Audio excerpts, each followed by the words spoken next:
ప్రవీణ్ కుమార్ నా హస్బెండ్. మాకు 15 years back marriage అయ్యింది. మేము ఆఫీస్ రన్ చేస్తాం అన్నమాట, బిజినెస్ లైసెన్స్ ఇస్తాము. అయితే అందులో ఎంప్లాయీ మా దగ్గర జాబ్ చేసేటామె తనని ఇలా చేశాడు. ఆల్రెడీ ఇంతకుముందు ఈయనకి చాలా అఫేర్స్ ఉన్నాయి.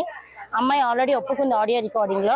వెళ్ళిపోతా అని చెప్పేసి మళ్ళీ అమ్మాయి వచ్చింది. ఇది 3వసారి వెళ్ళిపోయి రావడం. అయితే ఇదేంటి అమ్మాయి వాయిస్ రికార్డ్ పెట్టింది వెళ్ళిపోయింది కదా అని చెప్పేసి మా ఆయన ఇంటికి రాకుండా ఇక్కడే ఉంటున్నాడు. ఈ లొకేషన్ కూడా వాళ్ళే షేర్ చేశారు. ఇక్కడికి రండి కూర్చొని సెటిల్మెంట్ చేసుకుందామని వాళ్ళే మెసేజ్లు పెట్టారు, వాళ్ళే లొకేషన్ షేర్ చేశారు. అట్లా నేను వచ్చాను, నాకు తెలియదు వీళ్ళు ఇక్కడ ఉంటున్నారని. వచ్చాక కొట్టడం స్టార్ట్ చేశాడు. ఆల్రెడీ పోలీస్ స్టేషన్ లో CCS లో మాట్లాడాము. ఆల్రెడీ కోర్టులో కూడా ఇది ఛార్జ్ షీట్ అయిపోయింది.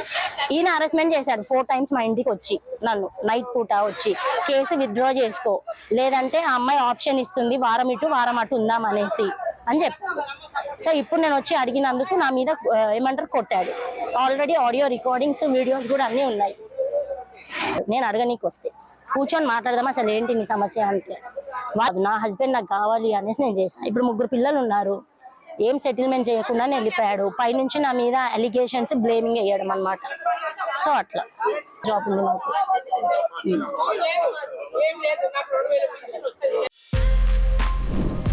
For more videos like this, subscribe Big TV channel.